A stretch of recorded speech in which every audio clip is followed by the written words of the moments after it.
A história começa com uma garota de personalidade distorcida e com um sorriso desagradável falando para o protagonista agradar ela e seus amigos chorando de vergonha, pois ver ele se contorcendo era o melhor entretenimento possível. E enquanto o prota de aparência sombria e cheio de olheiras permanecia calado, a garota fala repudiar o fato de que eles dois são amigos de infância. Naquele momento, enquanto ficava surpreso com as palavras dela, ele sentiu algo dentro dele se rompendo por completo. Rua Takayashi que não é uma garota normal. Na verdade, ela é uma das idols mais populares do momento. Ela é neta de Taizo Takayashi, que é o presidente do grupo Teikai, uma das maiores empresas corporativas do Japão. Sua riqueza e influência vão muito além de qualquer senso comum, tornando ela uma princesa do mundo real. Por outro lado, o protagonista Kazuma Suzuki é um cara simples e sombrio, que não tem amigos, muito menos uma namorada. Ele é a definição clássica de uma pessoa solitária. Sua única característica que o difere dos outros é o fato dele ser amigo de infância de Rua, fazendo ele ter que passar sua vida inteira como a sombra dela. Mas ele não queria ser especial como ela. Tudo que ele desejava era ter a experiência de fazer amigos e ter uma namorada como qualquer pessoa normal. Mas quando ele resolveu dizer à Rua como ele se sentia, a resposta dela foi bem cruel. Com aquele mesmo sorriso desprezível, ela o chama de estúpido, dizendo para ele se pôr em seu lugar, pois ele é somente um perdedor de aparência sombria. O seu único valor era ser amigo de infância dela, e somente isso já tinha consumido toda a sorte de sua vida, e que era melhor ele se acostumar com isso de uma vez. Aquelas palavras dela dizendo para ele se pôr em seu lugar se repetiam várias vezes em sua cabeça, e é desde a infância que ele vem carregando essas palavras como se elas fossem um tipo de maldição, fazendo um peso tão enorme nele que era como se ele estivesse amarrado por Rua e sendo puxado por ela através de uma corrente. Mas mesmo assim ele ainda desejava uma vida normal, até que na primavera de seu primeiro ano do ensino médio, Kazuma recebe uma mensagem em seu celular. Ao olhar, ele nota que era a Rua, convidando ele para ir até o karaokê onde ela está com as amigas, e entre elas está uma garota chamada Aya. O nome Aya faz Kazuma brevemente se lembrar do rosto daquela garota chamativa cheia de brincos, mas ele se perguntava o porquê do convite, já que ele nunca nem falou com ela antes. Até que Rua manda outra mensagem, dizendo que se ele realmente queria amigos ou uma namorada, o melhor jeito de conseguir isso era participar de um grupo de elite como o dela, e que era ele que precisava dar o primeiro passo. Vendo as mensagens dela, Kazuma realmente pensou que era sua grande chance de mudar, e então para ter essa mudança ele se arrumou da melhor forma possível e até mesmo foi em um salão profissional para mudar seu corte de cabelo. Chegando ao karaokê no horário marcado, ele abre a porta, na esperança de exibir seu novo eu e assim poder finalmente mudar. Mas infelizmente a realidade tende a ser decepcionante, e tudo que Kazuma encontra é um bando de pessoas rindo da cara dele, zombando por ele realmente ter vindo e também de seu novo corte de cabelo. E enquanto as garotas também zombavam dele falando mal de suas roupas e dizendo que ele fedia a laque de cabelo, Rua gargalhando fala para elas pararem de rir dele, pois ele realmente parecia ter se esforçado. A única na sala que permanecia sem dar risada alguma era a Aya, que parecia olhar para aquela situação com um certo desgosto. Por outro lado, Kazuma, com seus olhos completamente turvos, finalmente entende que tudo aquilo não passava de uma armação. Até que Rua pergunta o que tinha de errado e por que ele estava ali parado sem fazer nada, começando a sorrir e dizendo que aposta 10 mil ienes que ele irá começar a chorar em breve. Vendo ele ainda em silêncio, faz Rua novamente pedir para ele falar algo, mas tudo que Kazuma pergunta é o que ele fez de errado para ela e o que ele teria feito para merecer tudo isso. Novamente, com um sorriso desagradável, Rua responde que isso era óbvio, e apontando seu dedo para Kazuma, ela responde que é porque ele é seu escravo, mandando ele fazer seu show para agradá-la. E então, com uma expressão completamente distorcida e cheia de soberba, ela fala que não consegue suportar a ideia de que eles são amigos de infância, deixando Kazuma surpreso por um momento, mas logo percebendo que algo havia se quebrado dentro dele. Esse devia ser o som de um vínculo sendo rompido. E assim, com uma expressão séria e de saco cheio, Kazuma responde que pensava o mesmo que ela, e que era para eles cortarem seus laços a partir de agora. Ouvir isso deixa a Rua completamente em choque, e após isso ela ergue a voz perguntando como um perdedor como ele ousava falar desse jeito com ela e propor algo assim. E quando ele responde que foi ela quem propôs isso, Rua irritada fala para ele parar com essa palhaçada, pois ela tem todo o direito de odiá-lo, mas ele não tem o direito de odiar ela. Ouvir ela falar daquele jeito faz Kazuma dizer em pensamentos que o mundo realmente enlouqueceu, tornando uma pirralha como ela em alguém famosa e amada por todos. Irritado, Kazuma bate com a palma da mão em uma mesa que tinha ali e acaba trincando ela. Após isso, Kazuma sai dizendo que agora estava tudo resolvido, deixando Rua e seus amigos em choque. E enquanto uma das garotas falava para a Rua não ligar para aquilo, Aya nota algo de estranho na mesa. Além do dinheiro que Kazuma deixou, a mesa estava toda quebrada, deixando todos aflitos e incrédulos de que foi Kazuma quem quebrou aquela mesa, pois nenhuma pessoa normal teria tanta força assim. E ao mesmo tempo que um de seus amigos tentava animá-la, Rua, que ainda estava paralisada pelo choque, começa a chorar, dizendo que nunca irá perdoar Kazuma por ter acabado com a amizade deles dois. Por outro lado, Kazuma estava em paz e depois de muito tempo ele finalmente finalmente se sentia revigorado. Era como se o próprio mundo voltasse a brilhar diante de seus olhos. Raciocinando melhor, ele não entendia o motivo de ter deixado que ela o controlasse por todo esse tempo. Agora ele preferia 1000 vezes viver uma vida solitária do que ter que vender sua alma para uma fera em pele humana. Kazuma finalmente entende que agora ele já não precisava mais ter que viver como a sombra de Rua. E se lembrando de cenas do passado, ele olha para o horizonte, falando em pensamentos que agora ele finalmente está livre. Naquela mesma noite vemos Taizo, o avô de Rua e também o presidente do grupo Teikai e diretor da escola Teikai, olhando seriamente para alguns papéis em sua mão, até que Rua aparece chamando por ele e tornando sua expressão séria em uma expressão extremamente animada ao ouvir a voz de sua neta. Por outro lado, Rua estava totalmente frustrada, falando para o seu avô que Kazuma foi realmente maldoso com ela hoje, e que ele teve a coragem de terminar a amizade deles. Ao ouvir isso, a mulher com roupas tradicionais japonesas que estava junto com Taizo se vira perguntando se isso era realmente verdade. Essa era a Kikura, a prima de Rua. E Rua continua, dizendo que ele ficou entediado dela e que isso era inacreditável, já que até agora ele nunca havia se oposto a ela. Após refletir sobre suas palavras, Kikura fala que Rua certamente deve ter falado coisas desagradáveis para Kazuma agir desse jeito, mas ela nega tudo com uma expressão aflita. E após isso, com uma cara lavada, ela responde que somente falou que ele era seu escravo e que era uma desgraça ter que ser amiga de infância dele. Ouvindo isso, Kikura fala que essas eram coisas muito ruins de se falar e Taizo concorda com ela, dizendo que era natural Kazuma estar irritado, mas Rua se nega a aceitar isso, dizendo que só estava brincando um pouco com ele. E assim ela fala que era ridículo Kazuma começar a procurar por uma namorada e amigos ao entrar no ensino médio, mas Kikura responde que isso era perfeitamente normal, deixando Rua irritada, que novamente grita dizendo que não era normal, e batendo com a mão no peito ela fala que Kazuma já tem ela e que tendo a princesa mais linda do mundo ao seu lado era inaceitável o fato dele querer se aproximar de novas pessoas, principalmente se forem garotas.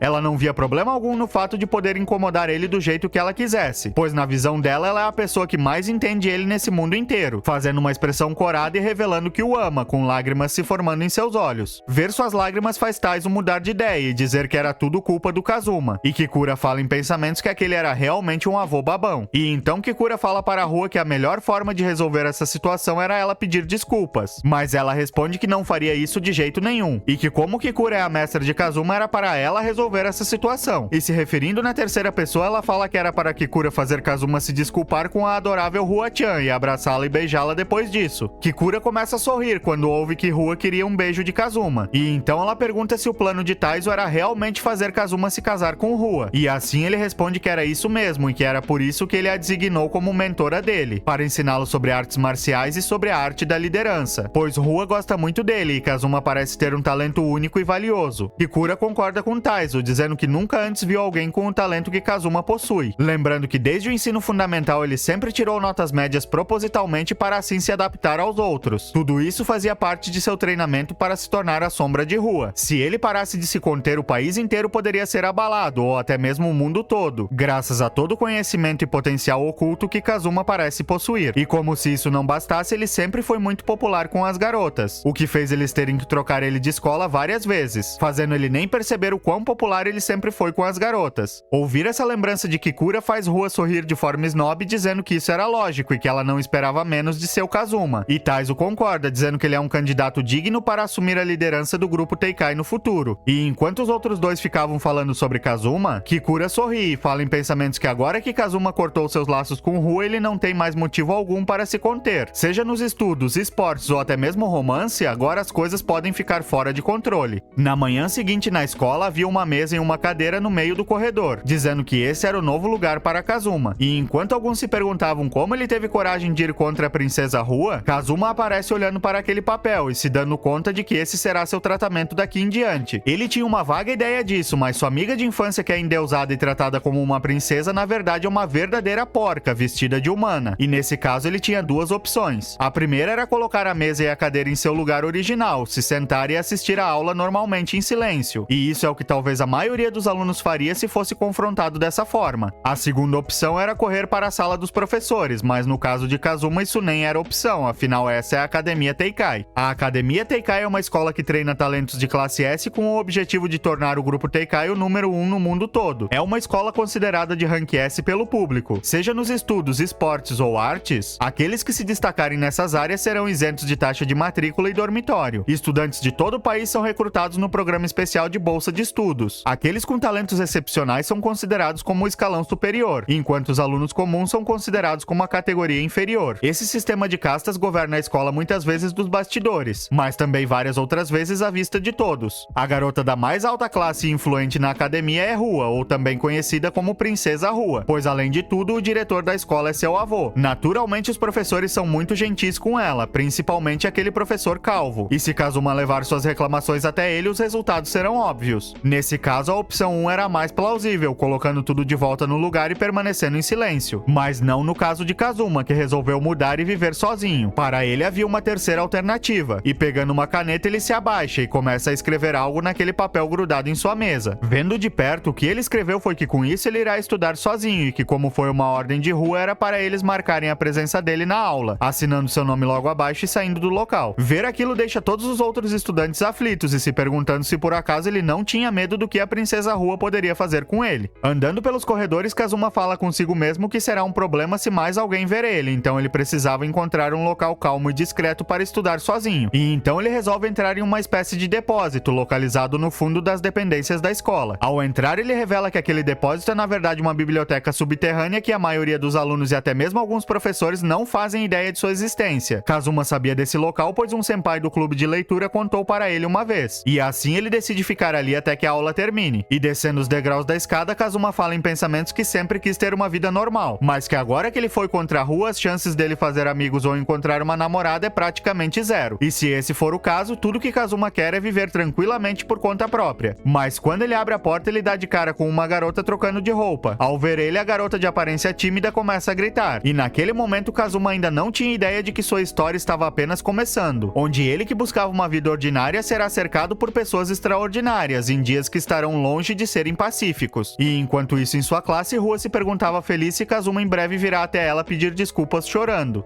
O capítulo 2 começa de forma bem irrelevante, com Rua fazendo um vídeo para o YouTube em seu canal de 1 milhão de inscritos. E então ela conta que foi até o karaokê com suas amigas e que lá só tinham garotas, pois ela nem consegue falar com garotos, pois acha eles assustadores. Obviamente tudo isso era uma grande mentira para ela manter sua aparência angelical na frente de seus fãs, que provavelmente não conhecem sua personalidade podre. Ela fala inclusive que uma das garotas que ela convidou destruiu totalmente o clima, ficando séria o tempo todo e não conversando com ninguém, e após isso saindo do nada. Aqui ela provavelmente está se referindo da garota chamada Aya, aquela cheia de brincos e que foi a única que não achou graça do que fizeram com o Prota. Após isso, Rua fala para seus fiéis súditos para nunca serem aqueles que estragam a festa quando ela está bombando, afinal o lema dela é um por todos e todos por um. Finalizando, Rua fala sobre seu novo trabalho que virá em breve, onde ela estará se juntando à nova dubladora Minato Amane para formar um grupo e lançar um CD, assim revelando estar feliz pelo fato dela e de Minato estarem na mesma agência e na mesma escola. E então ela fala que a estreia será no próximo domingo em um shopping e que a entrada será totalmente grátis, esperando que todos seus fãs compareçam ao evento e após isso finalizando o vídeo. E assim mostrando alguns comentários de fãs apaixonados e outros dizendo que Rua não deveria fazer collab com uma pessoa que possa tirar seu brilho, e que mesmo pesquisando o nome da nova dubladora chamada Minato, nada aparecia. Após isso o capítulo começa de fato, com Kazuma pedindo desculpas por ter assustado a garota e assim se apresentando para ela. A garota, que por ironia do destino é a própria Minato, também pede desculpas por ter erguido a voz, mas Kazuma fala que deveria ter checado primeiro se o local estava vazio, perguntando para Minato se ela também tinha ouvido daquele senpai do clube de leitura sobre esse local, e Minato, que ainda estava vestindo suas roupas, responde que sim, deixando Kazuma surpreso por mais alguém saber desse local graças àquele senpai. Ao se vestir, Minato novamente abre a porta, dizendo que Kazuma já podia entrar e se desculpando por ter feito ele esperar. Ver as roupas dela faz Kazuma perguntar o porquê dela estar usando roupas de educação física e, mais importante que isso, qual era o motivo para ela vir até ali para se trocar. A garota, toda tímida e alisando o cabelo, fala que estava procurando um lugar para praticar sua cantoria e sua dança, e então ela lembrou que alguém indicou esse local para ela no passado. E ficando aflita, Minato fala que na verdade é uma dubladora e que logo ela terá um show ao vivo em colaboração com outra artista e que ela veio até esse local para praticar. Kazuma fica surpreso ao saber que Minato era do ramo do entretenimento, incluindo Rua. Nessa academia tem vários alunos desse ramo. A surpresa de Kazuma era que aquela garota tímida em sua frente é um dos talentos especialmente selecionados em que a escola deposita suas esperanças. crianças. Kazuma então fala que como Minato trouxe até mesmo um espelho para a biblioteca secreta, ela parecia ser muito dedicada, fazendo ele perguntar o que ela fará quanto à aula e deixando ela em pânico por um momento. E assim ela responde com a voz trêmula que quando chegou na escola, sua mesa estava do lado de fora da sala, com um papel escrito que não tinha lugar para ela na sala de aula. Ao ver a expressão chorosa dela agora, Kazuma nota que ela estava com essa mesma expressão no momento em que ele pegou ela se trocando. Mas enquanto ele finalmente entendia o motivo das lágrimas de Minato, seu celular começa a vibrar e ele começa a receber mensagens sem parar. Todas essas mensagens eram de Rua, perguntando onde ele estava, provocando ele e ameaçando vazar o nome dele em seu próximo vídeo, para assim seus fãs perseguirem ele, mas falando que se ele fosse imediatamente até ela e se ajoelhasse, ela o perdoará. Irritado com a audácia dela, Kazuma somente bloqueia seu contato, e então novamente volta sua atenção para Minato, perguntando o motivo dela estar passando por isso, já que ela é uma das estudantes consideradas especiais na escola. Mas Minato responde que não era nada disso e que mesmo ela sendo uma dubladora, ela não é nada popular e sua aparência e voz são sem graça. Kazuma responde que realmente não conseguia ver seu rosto direito por conta de sua franja, mas que sua voz é muito fofa, e era como ouvir o badalar de um sino, uma voz agradável e memorável. Ouvir esses elogios faz Minato ficar completamente corada, e se virando de costas extremamente envergonhada, ela fala que isso não era verdade, e que tem muitas outras pessoas com vozes muito melhores que a dela no mundo de idols e dubladores, e que comparada a uma pessoa chamada Showa Takayashi, que ela não é nada, e que como uma pessoa como ela acabou formando uma dupla com Rua, provavelmente é esse o motivo dela estar sendo assediada moralmente. Fãs da Rua foram até mesmo em suas redes sociais, dizendo que se alguém como ela fizesse dupla com a princesa Rua, iria somente fazer seu status decair. Ao escutar essas palavras, Kazuma fala em pensamentos que naturalmente uma porca como Rua iria atrair outros porcos como fãs, e assim ele pergunta para Minato como ela acabou formando uma dupla com aquela porca, deixando ela confusa e perguntando a quem ele estava se referindo como porca. Kazuma se desculpa, pois falou aquilo em voz alta sem querer, e então fala que se tratava de Rua, deixando Minato em pânico, que logo fala que ele não podia falar assim de Rua em público, pois se alguém ouvisse ele estava ferrado. E Kazuma, com uma expressão de quem não estava nem aí, responde que de toda forma não tinha ninguém por perto no momento, mas Minato o adverte que mesmo assim ainda era perigoso falar desse modo. Mas ao se acalmar, ela fala que foi decisão da agência, e que como elas estão na mesma escola e agência e a personalidade de Minato é simples e sombria, ela é a pessoa perfeita para agir como suporte para a Rua. Kazuma em pensamentos fala que aquelas palavras eram realmente dolorosas de se ouvir, mas relembra que a agência que elas fazem parte também é propriedade do avô de Rua e que lá eles fazem de tudo para alavancar o sucesso de sua neta. Kazuma não tinha dúvidas de que toda aquela coisa com a mesa fora da sala de aula foi com certeza ideia de Rua, pois mesmo sendo uma decisão da agência, a Rua jamais aceitaria fazer par com alguém abaixo dela. E enquanto Kazuma pensava que Minato era azarada, ela de repente chama sua atenção. E então Minato fala que estava tudo bem em ter que agir como suporte para a Rua, pois essa é uma chance rara que foi dada a ela. E com uma expressão determinada, Minato conclui que não quer ter que arrastar ninguém para o fracasso e que quer poder dar tudo de si, deixando Kazuma surpreso, que logo pergunta se é por isso que ela veio até a biblioteca subterrânea para praticar sozinha. E quando ela responde que sim, Kazuma solta um sorriso e fala que isso tornava ela uma pessoa muito legal, deixando ela surpresa. Até que ele estende a mão chamando por seu nome, dizendo que ficará com ela e a ajudará em sua prática. E mantendo seu sorriso, ele fala que só pode dar seu feedback da perspectiva de um amador, perguntando se mesmo assim ela ainda estava de acordo com isso. Ver aquele sorriso e ouvir aquelas palavras faz Minato ficar corada, e assim ela pega na mão de Kazuma aceitando sua oferta, e sorrindo de forma graciosa, ela fala que estará contando com a ajuda dele. Ver aquele sorriso deixa Kazuma impressionado, dizendo em pensamentos que Minato era muito mais fofa do que aquela porca. Na hora do almoço, Kazuma passava pelos corredores da escola, segurando 2 garrafas de água, pensando que como Minato estava praticando sem parar, ela certamente deveria estar desidratada. Mas enquanto ele passava, uma voz estridente chama por seu nome. Olhando para a direção da voz, ele nota que era sua ex-amiga de infância, apontando o dedo para ele e perguntando onde ele estava até agora e quem ele pensa que é para faltar aula desse jeito. Kazuma ignora ela, falando em pensamentos que lá vinha o mesmo discurso de sempre. E assim Rua começa a gritar perguntando o porquê dele estar ignorando ela, e porque ele até mesmo bloqueou o contato dela, dizendo que ele sabe muito bem que ninguém tem o direito de ignorar a princesa Rua. E enquanto ela sorria de forma audaciosa perguntando se ele talvez na verdade estava com vergonha de encarar o rosto dela, Kazuma ainda em silêncio passa por ela ignorando completamente, até que alguém pega em seu ombro, o chamando de bastardo sombrio. E quando ele se vira, o garoto com a mão em seu ombro fala para ele parar de ser rude com Rua. Kazuma nota que aquele era Asano, o membro mais promissor do time de beisebol. Kazuma se perguntava se aquele cara não tinha nada melhor para fazer do que ficar correndo atrás de Rua em todo canto, como ir praticar em vez disso, seguindo o exemplo de Minato. A forma com que Kazuma o olhava deixa Asano irritado, perguntando se ele estava tirando onda com sua cara e se preparando para acertá-lo com um soco. Mas quando Asano fecha seu punho e tenta acertar acertá-lo, Kazuma de repente desaparece na frente de seus olhos, deixando ele incrédulo, pois mesmo tendo certeza que acertou o soco, ele não sentia nada em sua frente, até que Kazuma aparece atrás dele com uma aura assassina e com uma expressão assustadora, deixando o figurante suando frio, que ao olhar para trás fica paralisado, não fazendo ideia de como Kazuma foi parar ali. E enquanto Asano permanecia em choque, todos ali se perguntavam se Asano na verdade era um fracote por ter errado o soco. E quando Kazuma pergunta o que tinha de errado e se ele estava fora de forma, Asano novamente fica irritado, fechando o punho e indo na direção de Kazuma para tentar dar outro soco, até que Rua ergue a voz, mandando ele parar com aquilo. E ao mesmo tempo que Asano ficava confuso, Rua responde que ela é a única que pode mexer com Kazuma, e que Asano só poderia mexer com ele se fossem ordens explícitas dela. E então, apontando seu dedo para ele, ela fala para Asano não encostar um dedo sequer em Kazuma, e que é melhor que ele saiba onde é seu lugar, fazendo assim Asano baixar a bola e obedecer ela. E quando Kazuma chama seu nome, Rua faz uma expressão alegre, perguntando o que ele precisava. Mas essa expressão logo se quebra quando ele pergunta se ela realmente acha que essa entrada dela e suas falas foram descoladas ou algo do tipo. E enquanto ela permanecia confusa, Kazuma fala que absolutamente ninguém é permitido de mexer ou de fazer bullying com ele. E fazendo uma expressão extremamente séria, ele fala que não dá a mínima para quem ela é, saindo do local e mandando ela deixá-lo em paz. E ao mesmo tempo que ela caía no chão e todos se perguntavam se ela estava bem, Rua, com uma expressão completamente apaixonada, fala que ele estava muito legal com aquela expressão. Na semana seguinte, Minato continuava praticando, até que ela escorrega. E quando ela estava prestes a cair, Kazuma segura ela, perguntando se estava tudo bem e deixando ela totalmente corada, e logo se desculpando por atrapalhá-lo toda vez. Mas Kazuma fala que ela não precisava se preocupar com isso, pois ele queria garantir que ela não se machuque antes do evento. Ainda corada, Minato responde que ele era incrível, pois mesmo ela tropeçando o tempo todo, ele sempre aparece para pegá-la. E enquanto ele falava que isso não era algo especial, Minato fala que não era verdade, e que desde aquele dia Kazuma vem assistindo seus treinos a encorajando, e que ele não tinha ideia do quanto ele está ajudando ela. E assim ela novamente o agradece por tudo, deixando Kazuma surpreso, ao mesmo tempo que falava em pensamentos que ninguém nunca falou palavras assim para ele antes. Mas voltando para sua expressão normal, ele novamente fala que não fez nada de especial. E mudando de assunto, Kazuma fala que seria melhor ela mudar a parte que ela está tendo problemas e perdendo o equilíbrio, e que ao invés dela voltar ao centro do palco com um giro, ela poderia simplesmente voltar andando normalmente. E quando ela responde que dessa forma não ficaria legal no palco, Kazuma parece entender e então sugere que ela dê um salto para trás, chegando ao centro do palco num pulo só. Mas sorrindo, Minato fala que era impossível, pois o centro do palco fica a pelo menos 5 metros da posição inicial dela. Mas enquanto falava que talvez ela poderia fazer isso se colocasse bastante força nos pés, Kazuma de repente dá um salto para trás, atingindo perfeitamente 5 metros de distância, e deixando Minato incrédula de que ele realmente conseguiu fazer aquilo. E então ela novamente volta a falar que isso era humanamente impossível, curiosa sobre como ele fez aquilo e dizendo que pessoas normais jamais fariam algo assim, e perguntando se ele por acaso é um aluno extraordinário em educação física. Mas com uma expressão séria, Kazuma fala que é só um aluno comum, que tira somente notas medianas desde o ensino fundamental, deixando Minato confusa. Kazuma então novamente muda de assunto, falando que a pose dela parecia estar fora de sincronia, e Minato responde que realmente tem problemas em corrigir isso, e que até sua coreógrafa ficou irritada por ela ser tão desleixada. E após pensar um pouco, Kazuma fala que ela deveria usar esse desleixo a seu favor, e fazendo a pose da dança do gato, ele fala para ela tentar dançar assim nessa parte. Obedecendo ele, Minato começa a fazer a dança do gato de um modo extremamente fofo, e deixando Kazuma completamente cativado por sua fofura. Ao terminar a dança, Minato fala que de alguma forma realmente deu certo, e Kazuma responde que isso era ótimo e que ela deveria pedir para o designer incluir orelhas de gato e uma cauda em sua roupa para o dia da apresentação, fazendo ela concordar com ele. Mas ao pensar melhor, Minato responde que não poderá fazer isso nessa apresentação em dupla. E quando ele pergunta o porquê, ela responde que não combinará com o visual de Rua, e que depois de tudo ela é apenas um suporte para fazer Rua brilhar. Ouvir aquilo deixa Kazuma reflexivo, e então ele pergunta se ela estava mesmo bem com isso. E Minato responde que sim, pois ela não é muito experiente quando se trata de cantar e dançar. E assim ela fala que gostaria que Kazuma olhasse ela praticando sua atuação. Afinal, ela é uma dubladora e seu sonho é dublar uma personagem de anime. E enquanto sorria de forma doce, Minato fala que é exatamente por isso que ela está dando o máximo de si para esse trabalho, pois assim certamente oportunidades em dublagens irão aparecer para ela. Kazuma fica impressionado com a positividade dela, e olhando aquele sorriso sincero, ele nota que quando Minato fala sobre dublagens, ela parece estar cheia de vida. Ele conseguia sentir o quanto ela ama esse trabalho, e assim ele fala que sente inveja dela. E quando Minato pergunta o motivo, ele responde que ele não tem nenhum sonho ou objetivo, fazendo ela perguntar se ele realmente não tem nada de que gostaria de se tornar. E então fazendo Kazuma responder que se tiver que escolher, ele quer se tornar alguém ordinário. Ele não deseja ser alguém especial, e tudo o que ele quer é ter uma vida ordinária que ele consiga se orgulhar e dizer que isso é o que ele realmente é. Após ouvi-lo, Minato fala que ele certamente conseguirá ser uma pessoa ordinária, e novamente sorrindo, ela fala que se tratando dele, ele poderá se tornar o que quiser. Ao ouvir as palavras dela, ele fica surpreso por um momento, mas logo sorri e agradece a ela pelo seu apoio. E então Minato fala que gostaria de perguntar algo que faz um tempo em que ela vem pensando. E quando ele pergunta o que era, Minato fala ter ouvido que ele e Rua brigaram no outro dia, e assim ela pergunta se foi por causa dela. Mas Kazuma responde que não. E então ela fala que ele e Rua são amigos de infância e que talvez ela possa ter colocado ele em uma posição difícil. Mas Kazuma novamente responde que não. E assim ele revela que eles não são mais amigos de infância nem nada do tipo, e que ele nem estava mais pensando nisso, deixando Minato levemente aliviada. E então mudando a forma de falar com ele, o chamando pelo nome ao invés do sobrenome como ela vinha usando até agora. E se aproximando do rosto dele, ela estava pronta para perguntar algo. Até que alguém abre a porta com ignorância, quase a quebrando e interrompendo a cena dos dois. Logicamente era a Rua, com aura e face extremamente ameaçadoras, e perguntando o que aquela garota estava fazendo com Kazuma, sozinhos em um lugar apertado como esse, e deixando Minato completamente em pânico, chorando e se agarrando em Kazuma.